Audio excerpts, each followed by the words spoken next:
ఈ రోజుల్లో పట్టదలు ఉన్నోడికి కూడా జిత్తు వస్తుంది, హెయిర్ ఆయిల్ వాడితే మందులు వాడితే అని చెప్పి నమ్మేస్తున్నారు.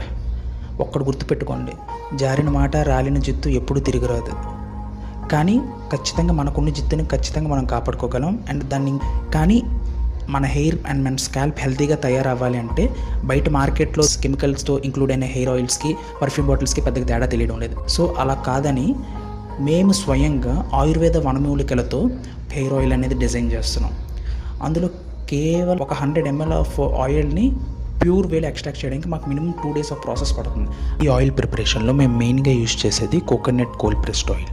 సో దానికోసం మేము డ్రైడ్ కోకోనట్స్ ప్రొక్యూర్ చేసుకొని దాన్ని మళ్ళీ 1-2 weeks మేము డ్రై చేసి తర్వాత వుడ్ ప్రెస్ కింద ఆయిల్ని ఎక్స్ట్రాక్ట్ చేసి దాంతో అడిషనల్గా herbal ingredients like rosemary, castor oil, neem, aloe vera, hibiscus, amla, black cumin, tulsi and vitamin E లాంటి ఇంగ్రీడియంట్స్ ఇంక్లూడ్ చేసి కంప్లీట్ హ్యాండ్ మేడ్తో ఈ ఆయిల్ని ప్రిపేర్ చేసి మీ ముందుకు తెస్తున్నాం. సో ఇది అట్లీస్ట్ మీరు ఒక 1 month మీరు బయట ఆయిల్స్ని కాకుండా జస్ట్ 1 month మా హెయిర్ ఆయిల్ యూస్ చేసి చూడండి. ఆటోమేటిక్గా దాని బెనిఫిట్స్ అనేది మీకు తెలుస్తుంది.